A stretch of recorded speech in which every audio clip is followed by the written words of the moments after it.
Salut.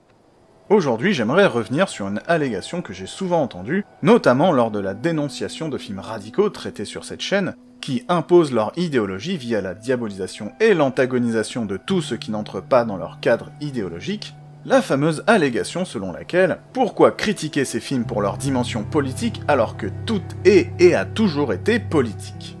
En d'autres termes, il n'y a aucune raison de critiquer ces films et l'idéologie qu'ils imposent via la diabolisation et l'antagonisation de tout ce qui n'entre pas dans leur cadre idéologique, puisque tous les films étant politiques font ça.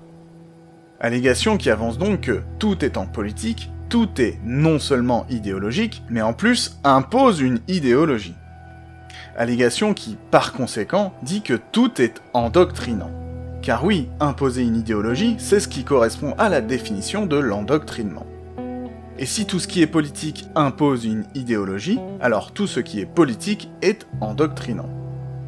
Et donc, posons-nous la question, est-ce que, comme l'avance cette allégation, tout est fondamentalement endoctrinant?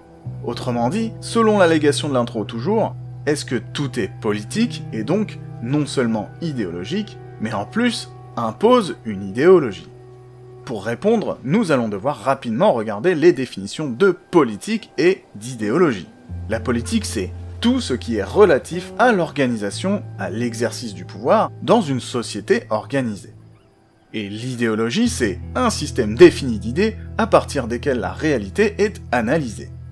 Sachant cela, on peut tant déterminer que la politique est effectivement idéologique, car une idéologie commune, assurant la cohésion sociale, permet l'organisation, l'exercice du pouvoir, dans une société organisée. L'idéologie étant un fondement, voire le fondement d'une société organisée, la politique est donc fondamentalement idéologique. Cependant, une idéologie, ne débouchant pas forcément sur une société organisée, ni un pouvoir quelconque sur quiconque, n'est pas fondamentalement politique. Et donc, non, contrairement à ce qu'avance l'allégation de l'intro, tout n'est pas politique.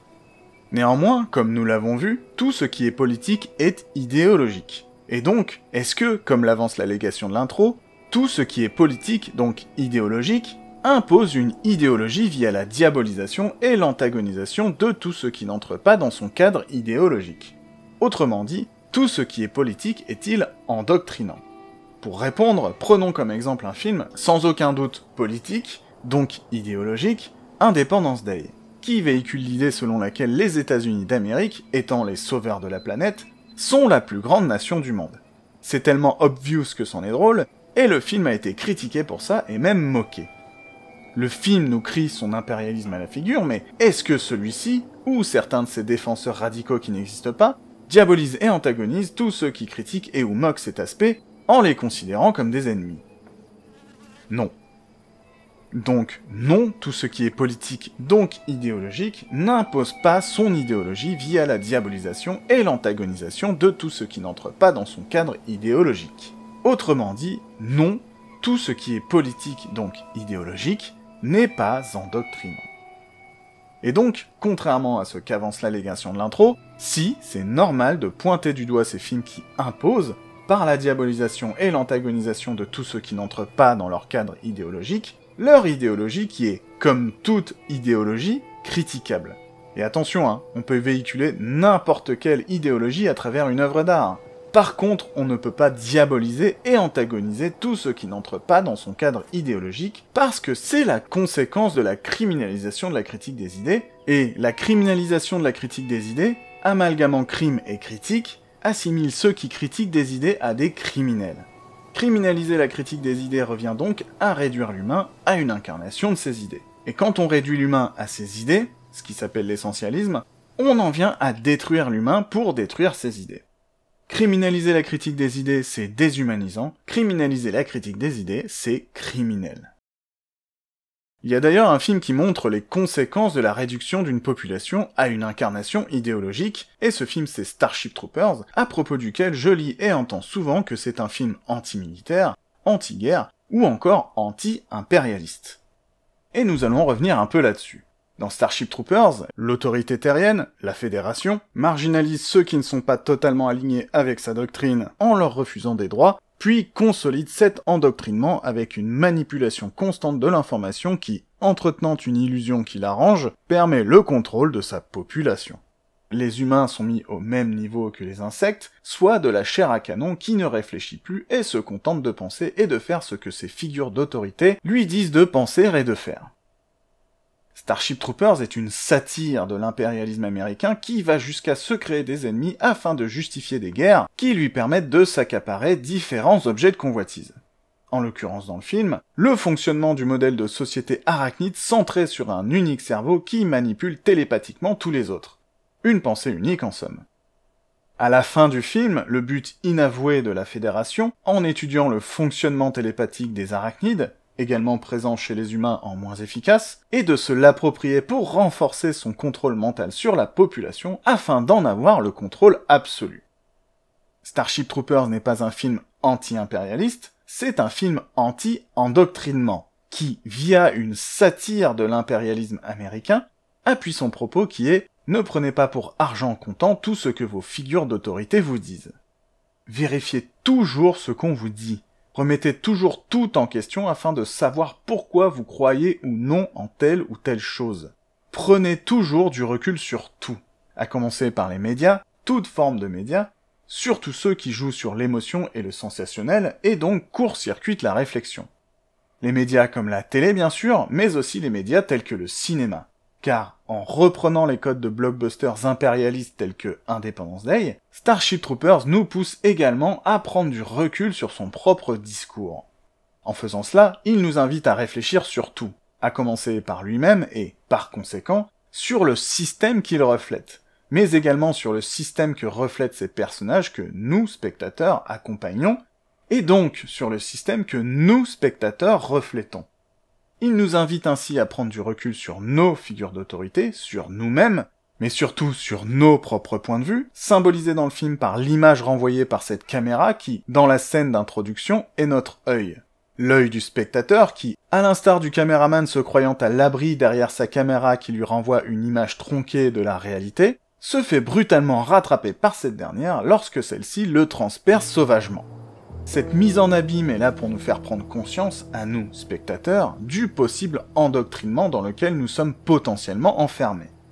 Endoctrinement qui nous cache une réalité qui finira fatalement par brutalement nous rattraper. Avant de terminer, je vais en profiter pour revenir sur un argument lié à tout le développement de cette vidéo que j'entends souvent concernant les flops de plus en plus fréquents de blockbusters. Argument selon lequel, si ces grosses productions flop, c'est parce qu'elles sont mauvaises. Ça n'a rien à voir avec la dimension politique qu'infusent, depuis quelques années maintenant, les distributeurs dans la plupart de leurs productions. Et par dimension politique, entendez bien sûr, dimension endoctrinante. Argument auquel je répondrai que si, ça a tout à voir. Car si les gens vont de moins en moins au cinéma et que la plupart des blockbusters flop, à part ceux qui ont un attrait nostalgique ou qui proviennent de réalisateurs qui ont encore la confiance du public, c'est à cause de cette dimension endoctrinante infusée par les studios dans la plupart de leurs grosses productions. Car les gens dont je fais partie aiment qu'on leur propose de nouvelles idées et qu'on leur laisse le choix d'y adhérer ou non, à travers de nouveaux univers et de nouveaux personnages attachants. Ils ne vont pas au cinéma pour voir la mise en image d'un cahier des charges qui leur dit quoi penser ou comment penser. Les gens, n'étant pas cons, la remarquent, cette dimension endoctrinante. C'est pour ça qu'ils vont de moins en moins au cinéma et que de plus en plus de films, parmi lesquels malheureusement se trouvent de bons films, flopent. Bref, non, tout dont le cinéma politisé n'est pas forcément endoctrinant. Ce qui signifie que tout est critiquable, tout peut être remis en question, à commencer par l'idéologie, et surtout l'endoctrinement idéologique, et ce, quelle que soit la forme que cela prend. Et au-delà de ça, partir du principe que tout est politique, soit avoir le biais selon lequel tout est, selon l'allégation de l'intro, endoctrinant, c'est être en permanence dans une démarche de politisation et d'endoctrinement, et, par conséquent, laviner pour soi qu'une guerre perpétuelle divisée en d'innombrables batailles de postures dont les victoires reviennent à celui qui endoctrine le mieux. Et, à l'instar de Rico, le héros de Starship Troopers, que tout prédestinait à se rebeller contre la Fédération, And every day I have to make decisions that send hundreds of people like you to their deaths. Didn't they tell you, Colonel? That's what the mobile infantry's good for. Qu'il finit quand même par accepter. The Roughnecks are always ready, sir. I hear they need a new lieutenant. Want the job? I'll take it. On devient, comme lui, une incarnation du système qui se fait manipuler mentalement. She's still alive. How do you know? I don't know how I know, but I know. It was you, wasn't it? You told me how to find Carmen. Well, that's classified. Alors même que cette manipulation était auparavant inefficace. I see the ace of spades. Voilà, c'est tout pour moi. Likez, commentez, partagez, abonnez-vous. Bisous bisous.